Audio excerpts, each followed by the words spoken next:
Welcome to Real Flix Reviews. We're like a book club for people who hate reading. This week we're doing the movie Stand By Me, made in 1986, and we bring you movie news at the end of the program.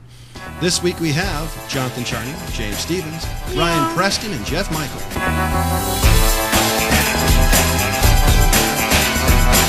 So who has a description of this movie? Oh. That's you, apparently. Oh, okay. Tag, so Stand By Me, made in 1986. After the death of a friend, a writer recounts a boyhood journey to find the body of a missing boy. Okay. I think I just made Ryan's head hurt. Or jealous. Anyway, no, this is a good movie. You know, it's directed by Rob Reiner, who is a really great director, actor, writer. I really do got a lot of respect for Rob Reiner. Yeah, Rob Reiner's the fucking man as far as I'm concerned. He's kind of a meathead. Really? Well, wow. You know. All right, Archie. Anyway, but this is actually based off a Stephen King novel. Yeah. And Stephen King back in the 80s No, it was a and early novelette, 90s. wasn't it? It wasn't a novel. I thought it was a novelette. Novella. Well, anyway, but, you know, Stephen King has a lot of good stories like that. And Rob Reiner also did Misery. Dramatic, straightforward stories. Yeah, other than, you know, like Pet Sematary and The Shining and... Well, that's how what Shawshank was. It was another novella. Right. Wasn't Green Mile done by him, too? Yeah. Yeah. I was going to say that the one thing that stands out in this movie is the cast, because you've actually seen the four main people all later on actually do fairly well. Yeah, this is right before Will Wheaton did the Star Trek. Star Trek. This was a year before. I think it was. He became Wesley Crusher in 1987. Yep, that's correct. Because you have River Phoenix, who I think his last movie everybody knows him for is the Indiana Jones: The Last Crusade.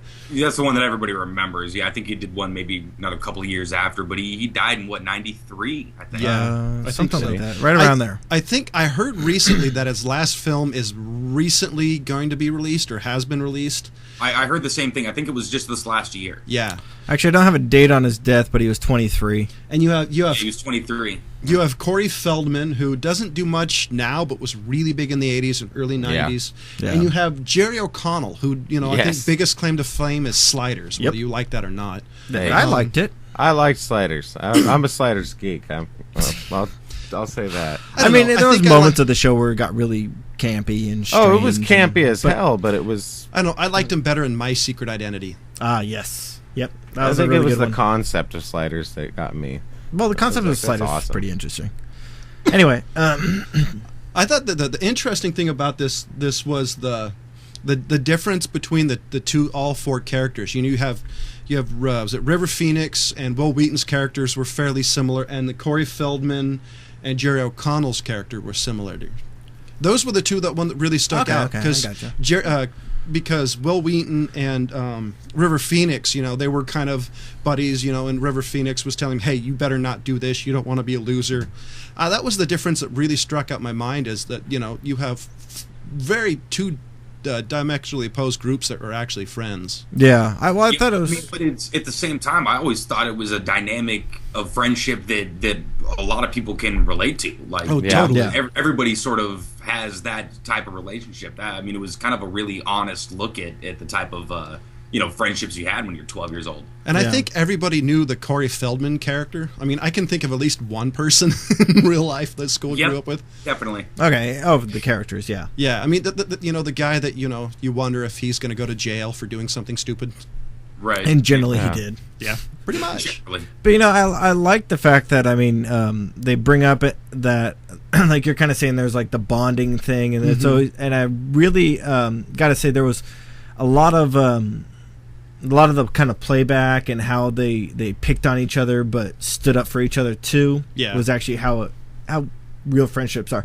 The one thing that kind of threw me off a little bit was, I mean, the way that Will Wheaton's character was so close to his brother, his older brother. I was never that close to my brother. They never were that nice. Well, I think if you actually... That was the one that threw me for a loop. There was an age gap there. Yeah, that was the thing I thought. Did, I think, help that out a little bit. But see, I also think another thing that... Hold on, John. I'm just going to finish my point. Is that if you look at the way that his relationship to his parents were, his older brother kind of saw that and kind of stood up for him and was like, okay, you need actually somebody to come alongside of you and to kind of try to get you in the direction of where your life should be going. That was, I think, what I noticed was because I agree with James, because his parents were all about his. Wasn't that Cusack that was playing? Yeah, wicked young John Cusack. Yeah, because his parents were all about his, his older brother. It's like, oh, you did this, you're doing that. Hey, do you know there's scouts out there?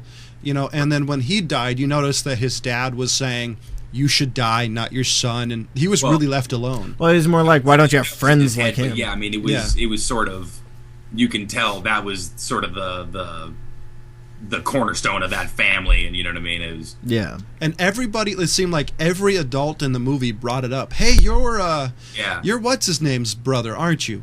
It's like, that's another thing that's really true about just life in general. I mean, small town kind of thing. You have a brother who's high school quarterback like that. I mean, where these towns sort of revolve around their high school football team. Yeah.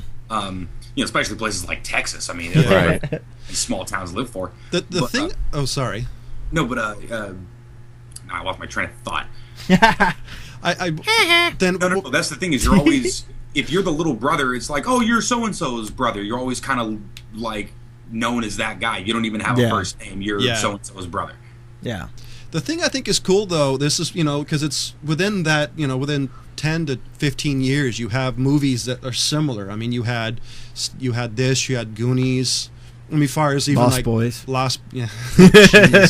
I'd even say Sandlot to a little bit because of the dynamic, the way Sandlot. people work. Yeah, I see Sandlot a lot. That's another. I was going to say this is very comparable to Sandlot, the storytelling way, the narration of it and everything, and kind of unfolds into like a fairy tale or just a normal story. Well, not it's a fairy journey tale, for but a it's little journey for for young a child. kids. Yeah, and I got to say, sorry. Like coming of age tale, basically. It's the quintessential coming of age tale. That's the thing is when they came out with the Sandlot, that was probably 93, 94. 93. Right, this was way previous. But it was almost meant to be sort of the next generation Stand By Me type of movie. But it's amazing, like even as a kid, like I'd watch Stand By Me, I could have swore that movie was made the year before, you know what I mean? Because how easily relatable it was. And I mean, this is an R-rated movie. I mean, it holds up really well no matter what generation sees it. I think. Exactly. It's still, it was such an honest look at, that kind of friendship and just sort of these kids against the world kind of thing that, anybody at that age could relate. There is one thing in this movie that I don't think you'll ever see in movies like this again, was they had a gun. No, the smoking. Yeah, and they were smoking. I think because I saw the scene with a gun, and they're waving it all around and aiming at his friends with no trigger control. But it's realistic as to when you were. I know I was dumb as hell when I was young with other kids. Dude, if we could get our hands on a BB gun, we'd be doing the same thing. I'd be shooting my friends with it. Sorry, right? Sorry, we were smoking. We were, Yeah, I wasn't that way with a gun because I would have gotten the crap kicked out of me. But that was the part to me that stood out in this movie. Going, this is the difference between the 80s and 90s. Was the smoking wouldn't be allowed and the gun would definitely not be allowed. I mean, I'd say late 90s, not early 90s. Oh, yeah, I agree. To bring up the Sandlot again, there was the scene in the Sandlot where they got the dip, and they all had the dip. Yep. That entire PSA on why, dip is bad. Remember when they all threw up? On the little merry-go-round that they were on. It was like, hey, don't do this, kids. And this one, it was like... That was kind of realistic about their first trip with dip. I think that'd make anybody throw up. I do love the journey, though. My favorite part about this is their journey. And, it really wasn't that long for them. It was like a car drive, but you had these 4 boys just walking, like the trip through the junkyard and... Well, I like the train scene too. Yeah, where he's standing for the camera. Take on this train. It's like the most idiot. I love the most epic train dodge. Yeah, I loved it. They jumped off the trestle. I was thinking, okay, they hit water. Nope. No. That landed would have hurt. Oh yeah, and that was filmed in Oregon. Yeah, most of this film was actually done in Oregon. Oh, was it? Yeah. But no, I like you said, I wasn't really appreciative of the lack of trigger control, but that is kind of how kids are when you first hand them a gun. Oh yeah. But I did like the fact that You know what really takes me out of this movie? He's sitting there and he's holding the gun, and then he points it. He's like, "Is it loaded?" yeah. And she comes out, "You kids and your cherry bombs." It's like, you got away with a lucky one there, right? Now you'd be labeled a terrorist. You know what? If you had a Another cherry thing, bomb. that's what reminded me is remember how loud and explosive firecrackers used to be? Oh yeah, Yeah. that was another thing that You was could buy, like, they had to outlaw cherry bombs because they did go off like a gunshot. yeah. Well, and that was my point too. It's like you could get away with a lot more back then as opposed to now. If you were a kid and you were like, haha, cherry bomb at 20, you'd be a terrorist, and they would like lock you up till you were 26 or Think something. about the amount of food that he got for, what was it, like $1 something? It was like $2. Yeah. Took about and he had $2. change, and Yeah. he could get Cokes. Yeah. You can still get Coke. That product is still available. Yeah, but not for Cokes for under $2. Yeah, and just- a bunch yeah. of meat. Yeah, yeah, you'd walk in there now and be able to buy one Coke. yeah. Right. But Yeah. $2 Not to even get, one like- because of tax. Yeah, the Yeah. tax would ruin you. Yeah, this movie is, to me, was a trip because you've got 80s style storytelling with a 1950s sensibility to it. Right. Everything about this movie is just, it's a trip. You're watching it going, oh my God, it's Will Wheaton, Corey Feldman, and all these guys. And Yeah. I actually liked Kiefer Sutherland in this movie. Yeah, this Yeah. is back when he played the jerk role. He did it really well. Well, he Well, did because do the jerk he role. has that look on his face that just makes him look kind of angry. It was Like the an blonde. ass. It's the Especially when he was blonde. young. I just thought there was one of his gang members, was it a brother of one of the four? Yeah, that was Yeah. the brother of River Phoenix's character. Chambers, yeah. Oh, Chris okay. Chambers. Because I remember hearing Yeah, him say okay. brother, and I didn't connect who he was talking Yeah, he was the to. one that took Will Wheaton's hat. Okay, He yeah. was just going to stand there and watch Ace kill his brother. Yeah. Pretty much, yeah. Let's see, was that I'm trying to figure out which one that was. I don't remember who that was. Oh, I do have a thought. They were walking across the train tracks singing the Paladin TV theme to it. My whole thought during that whole thing is, I was wondering at the time if they had any idea what they were actually singing. Yeah, I think they did. Well, you meant the actual Oh, character. as far as the reference? Yeah, the actual Actors. actors. Because I was saying that out loud when I was watching it with somebody, and she's like, "What are you talking about? That's Paladin." Yeah. That show was over way before they were born. Yeah. You never know. They might have. I mean, they had decent I mean, parents who it let them shows watch. the time he Rob wrote it, I Reiner guess. probably sat him down and was like, look, this is it. Learn the song. Right? Yeah. Anyway, but I thought that was a nice little throw in there. Oh, totally. Yeah, well, all the music in this movie was freaking awesome. Yeah. Freaking Lollipop. I mean, every time I watch this movie, I'm singing it along with the damn movie. I'm glad I wasn't watching it with you then. That'd be a little Wait, awkward. you don't hear that? I would have been looking right at you. He's all getting into it. I'm like, I gotta Lollipop, go. lollipop, oh, lollipop. You sit your ass back down, Jeff. You sing this song. You sit down. Make the pop. You make the pop. That trigger control. Use your trigger finger. Oh, this movie is. Oh, this is such a flashback, though. This is Yeah. one of those movies that, man, you wish you could go back in time and watch again as a kid. Because as a kid, you're like, dude, I wish I could do that. Well, This not is to- something you let your kid watch too. Not you to know? mention, I wish I could do that, but like really specifically deep down, it was like, oh shit, that's how I am with my friends. Yeah. You know what I mean? Like, as soon as we're outside of the earshot of adults, we're cussing at each other and busting each other's balls. Mm-hmm. You know what I mean? And it was just, like I said, it was just really honest as far as the relationships. Yeah, and then- how good was the acting for a bunch of freaking 15-year-old kids? Yeah. That was the one thing watching it again. Jerry It's- O'Connell actually did a really good job. I mean, it was the fat kid, but like he did a good Yeah. job. You really, Yeah. You were like, damn. You poor know, fat I kid. do gotta say, I like the, like you're saying, is the acting was really good because the closer they got to their goal, you saw that how the transition became more serious. Yeah, and the personality and the people who really clicked with each other. Yeah, and then when they all finally see the dead body of the boy, and they all just really change and actually turn and feel for this kid who actually died. Just kind of. Well, I love at the end when they're walking back into town. The narrator has a line that says something to the effect of, we were walking back into the town, and for some reason it just felt smaller. Yeah. And it just after 2 days, you know what I mean? They've only been gone 2 days and walked 20 miles outside of town. Yeah. Right. But that was enough to just sort of open everybody's like eyes to like, oh shit, this is a small town. There's more to it than this. You know what I mean? That's when River Phoenix's character and Will Wheaton, are sitting there talking to each other like, we got to get out of here, kind of thing. Yeah. Yep. And I actually think the standout role in this one's River Phoenix. I agree. I really think this is the one that everybody thought like, oh, this kid's going to be a star, and then he tragically dies at 23 years old. Because I remember, like, after watching it literally thinking, damn. Because I think out of everybody in this movie, his is the acting that I remember most. His interaction with Will Wheaton when they're sitting on the log and Will Wheaton's crying and he's saying, dude, you can't get stuck here and such and such. I always remember, you're smarter than all of us. I remember thinking that, going, wow, this is actually really, really well done. Yeah, and then you look at, the way that River Phoenix actually passed off, cocaine and morphine will do that.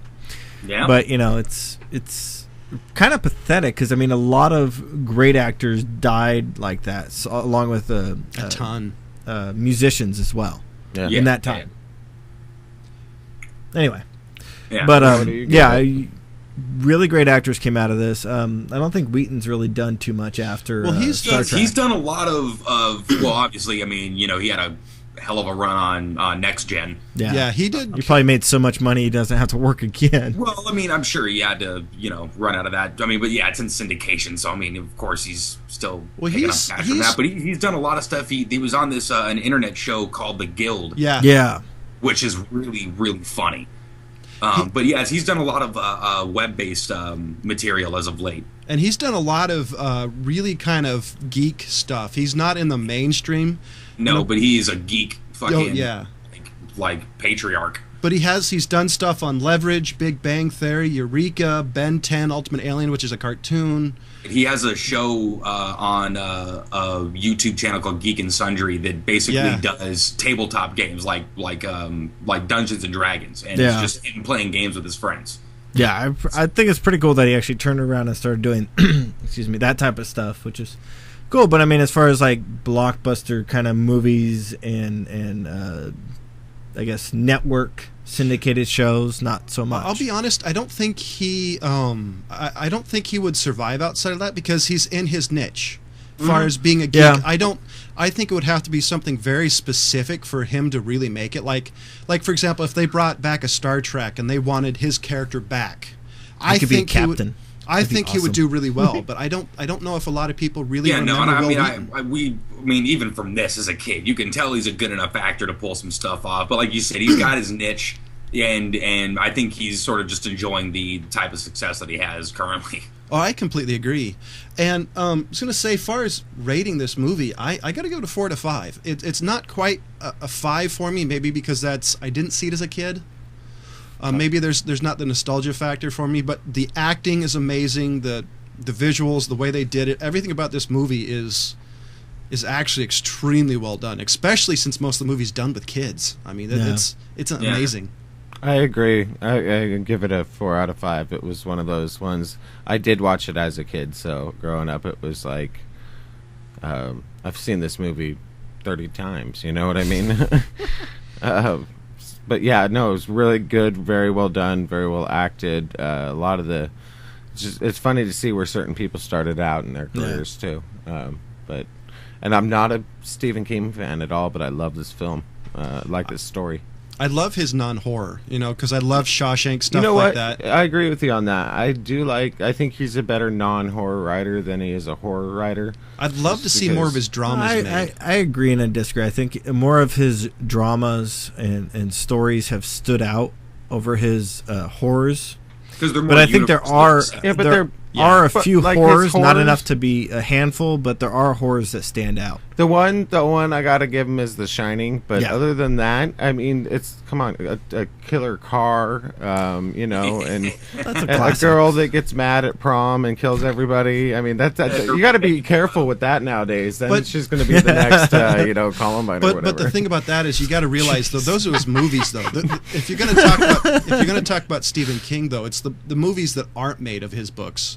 that I think are the ones that stand out more, because I think the ones that have made are the least common denominator in some ways. Yeah, well, I mean, I'm not really into his Pet Cemeteries. I mean, some of them are fun for like just kind of messing around. Let's just watch this, type thing. But for the most part, I agree with you. The Shining was really great. I actually did like the car one. I can't think of the name of it right now. Christine. Right? Yeah, Christine. Thank you. But there are a few of his that stand out, but they're not even close to as many of his dramas that stand out. Yeah. Well, when he makes dramas, they're everybody likes a drama, and really you get half of the people that even would go see a horror movie in the first place. So kind of cuts your viewership in half just by virtue of the fact that it's a horror movie. But I mean, he's just really good at putting humans in stories. You know what I mean? Like actually making it feel believable. Yeah, real. It makes you care for the characters. What about your rating, James? What would you I agree with you guys. It's a 4. Would love to give it a 5, but I just don't feel it's not. It's not quite. That's kind of where it's at. There's nothing against me giving it, but except for the fact that I reserve 5s for spectacular type thing. What about you, Ryan? What's your almost exactly what James said. I reserve the 5s, you know what I mean, for the really standout movies in my head. And this is standout for a bunch of reasons, specifically the acting. I thought, especially watching it this time, it was just like, man, like, damn, these kids are good. Like, better than average. Now, for kids of their age. Now, my question is for you is how much nostalgia factor kicks in for you? Because I never saw this as a kid. I mean, a lot. Like, I watched it as a kid, but as an adult, like now watching it, it wasn't like, oh, I remember watching this movie as a kid. It was, oh shit, I remember being a kid. Yeah, and it was it really, instead of taking me back to watching the movie as a youngster, it was like, oh, I remember my friends at that age. I totally agree. So it invoked that kind of nostalgia. Totally agree. So for that, I mean, total 4 out of 5. And I want to clarify a little bit more. There's nothing that takes this movie from not being a 5. I mean, the story's spectacular, the acting's spectacular, the cinematography's really there. I mean, as John would say, the color palette's even really appropriate for this movie. I haven't said that in months. That's because everybody else has been saying it before you get a chance to. Right. I think I took it from him like twice. Yeah. Nope. I refuse to say it. There's just it just doesn't reach that 5 level. Is what I'm kind of saying. No, I agree, and it's not something that I could specifically, like you said, could name. It's just not quite there. Yeah, there's not something that takes away. Like the acting isn't poor. There's nothing that is detrimental to this movie. There's nothing bad or negative that I can really say. It's just not there. It's just not there. I totally agree. So completely agree. Anyway, and this is the section where we generally have movie news, and I was wondering if Ryan, if you had anything. Well, you know what? About 10 minutes ago, I realized, oh shit, I picked no a movie. way! Wow! So Gold star to Ryan. What a surprise! My computer trying to find something interesting. As we're recording this right now, last night was the series finale of Breaking Bad. I know there's a bunch of people out there still haven't seen it, so I'm not going to jump in any kind of spoilers. But wait a minute. We spoil the crap out of movies, but you don't. No, I want to hear what he's walk out right now. I will walk out. I want to hear where he's going with this. No, but 10.3 million viewers. Oh wow.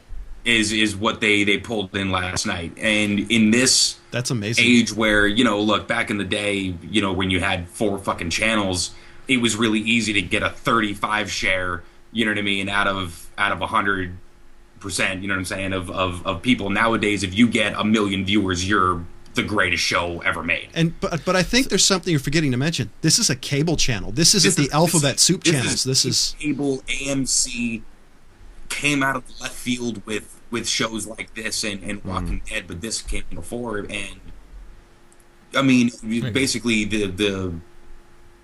nobody's ever pulled anything off like this for something in deep cable like this. At 10.3 million viewers. I mean, this has to set some sort of record. Oh yeah, they passed like NBC and all those. Well, sure, yeah, they beat everything last night. I mean, they were parties. They had, over here in Los Angeles, they had a party, a going away party at Hollywood Forever Cemetery. Yeah, I heard about that actually. Yeah, with Aaron Paul, the guy that played Jesse Pinkman, threw it for a charity organization, but it was freaking huge. Everybody in freaking Los Angeles turned out. Which would be kind of cool. Los Angeles gets out their ass for anything. It'd be kind of cool if they gave out like little tiny bags of like rock candy that was colored blue. Actually, dude, on BreakingBad.com, there's the box set that actually comes in one of the barrels that Walt hides his money. It's the amount of shit you can buy on their Heisenberg T-shirts. It's pretty freaking awesome. One of the things I was going to mention is that this is one of the few shows that I actually watched the end of the show, and after the credits, they had a website they could go to AMC. And it's AMC Thank You Breaking Bad, and you can put thank you comments for watching this show. Now hold on, let's think about what this show is about. Yeah. And we're thanking them for this show? What was it? my favorite comment, I forgot who said it, but there's a celebrity saying, thanks to this show, I know how to cook meth. Yeah, I saw that. Yeah, I forget who that was. Jesse Pinkman on the show is going to be in the new Need for Speed movie, too. Really? Yeah. I don't know how good. Yeah, that's going to be a drug runner. I was going to say, the rest of his career, he's going to be stuck playing a stupid meth head. You know, the one thing I do have to say about this show, because I've watched it from start to finish, and I assume Ryan has. Jeff is almost finished, but he's not there. I just need the last 3 episodes. Yeah, this isn't going to spoil anything for him, but I got to say, the character development in this show was really well done. It was one of the best I've ever seen. I mean, you really grow to despise some of these characters. One of the best shows of all time, if you ask me. Yeah, I mean, it really is. Yeah. And for those of you who haven't really seen it, I'm pretty sure the first handful of episodes are still on Netflix, right? Oh yeah. I think almost the entire series. I think they even have the first 5.5 seasons. Yeah. I do have a question though. Kind of bring it back into the movie show. What do you think that this does that most movies nowadays don't? Most movies in the 2.5 hours don't have the development, don't have the love, don't have the hate. It's just a spectacle where in a series of episodes you really start hating this character. Something you have to bring into your home every night. I would say it's more like this. A TV series like this. How many seasons is this? 6? It's like season 6? 4 or 5. 4 or 5. So this is like season 5 or something. Anyway, but each one is about 40 minutes long. Mm-hmm. Yeah. So if you take that, they have a lot more airtime to work with than a movie does. 2 hours, 3 hours compared to you can 40 hours. You can spend a full season taking the audience and making them fall in love with this character. And there's a couple of things. You know, turn it around. A couple of things that made it sort of better than most just by nature. One, it's a really kind of high concept show as far as we just want to take a high school chemist and turn him into Scarface. Right. Yeah. So it's a really easy thing to understand. You understand it from when somebody says, "Oh yeah, Breaking Bad. This high school chemist starts cooking meth. Oh shit, I want to watch that." You know what I mean? And then you watch it, but then obviously it's weird. This show is like crack or heroin. It's extremely addicting. Now here's the thing is with the cancer aspect of it. You know, him having cancer, and that's why he starts doing this in the first place. By the way, slowest cancer ever. It has this finite it explains in the show. idea to it. Like it has to end somewhere. Yeah. Now here's the second part of the question. The reason I asked that was because you're right. This is long format. This show has a better way to explain, give you to love the character. Now, would you be willing to have more movies be 3.5 hours if they were good? Absolutely not. Yeah, if they were good. If they were bad, then we can throw into this Braveheart, one of the longest movies ever. Yeah, Sure. And Blood In, Blood Out. It's 4 hours. Or whatever it's called. They do have movies like that, but if you put out a bunch of movies like that in theater, you're going to have to start bringing back intermissions because people are not going to sit in theater that long for that much of their day. I mean, if you have an hour a week, that's totally different. Right, yeah. That or you wait and you watch it on your own time. As far as in the theaters, sometimes long movies are good. Sometimes people get tired of watching, 3 hours, sitting in a theater seat. So I guess it's because we're all kind of movie geeks. The fact that I love long format movies like Open Range, you get to experience more the dynamic and the growth of the character. Maybe it's just I mean, the attempt of movies to do something like this are sequels or trilogies, or if you look at Star Wars. Star Wars, do I have to? They're working on episode 7 right now, and that's something where they're trying to They brought in the story of Anakin. That's basically what you're following in the first 6 is the story of Anakin, and the first 3 that, not the ones that were previously made, but the ones with what was he, NSYNC or whatever, the NSYNC boy, was it NSYNC or Backstreet Boys that Timberlake? Yeah, not Timberlake. Who wasn't it? You're thinking, who the heck was the guy that played Anakin the first 3? Ewan McGregor, right? That was no. That was he played Obi-Wan. It was in the John. first 3, the young kid. Yeah, not the young kid, the something. teenage. The teen. I don't remember. I thought he was from a boy band. Anyway, but they screwed that up. So many people hate it because he screwed up, and I agree. There's some really bad acting that he pulls in there. So you kind of lose that when you try to do that in movies, because you're going to make a bad choice and you're stuck with it. So lots of movies don't do that because sequels and prequels and all that crap get screwed up. So it's really easy when you try to stretch something out to jump the shark. And Exactly. Right, but I think it's hard to catch the attention of somebody in a theater for 4 hours. I mean, that takes a lot of work to get someone interested to say, okay, hey, this is a 4-hour movie, and be actually entertained the whole way through, where to the point where you're not going to want to get up. But I agree, you would have to have an intermission at the other thing, people like us to put in there is that movies aren't released like sequentially. It's usually like a year or two that it takes for them to be released. So it builds this suspense. So then you have to go back and watch the other one again. So you kind of lose audiences who aren't going to be able to follow a story like that. So I mean, I think I like the way that they're doing TV shows now. So this is going to be the rise of the miniseries, like exactly, what was it? The one about the 101st Easy. Yeah, Band of Brothers. I was going to mention Band of Brothers was like the really breakthrough miniseries that told an extensive story. They just recently did the Hatfields and McCoys. Yeah, that was a really good one too. I can't remember what network it History was. Channel. The BBC has been doing this their entire broadcasting careers. Is they make 6 episodes of something and that's it. You know what I mean? Or they'll have, a series, they call their seasons the series. But anyway. Except for Doctor Who, which they've continued since the beginning of time, which is awesome.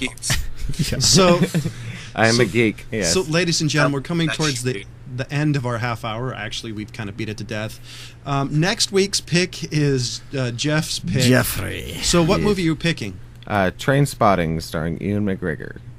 Been looking forward to this one. So that's the pick that's the pick for next week. And just to remind you, I gave Stand By Me a 4 to 5. James gave it a 4 to 5. Ryan gave it a 4 to 5. Jeff gave it a 4 to 5. This is the rare chance that we actually agree the same rating on the same movie. So, ladies and gentlemen, we'll see you next week. And don't forget, we have a Facebook page. Make sure you drop us a line and tell us what you think, or if you have a movie that you're dying to have us review. See you next week.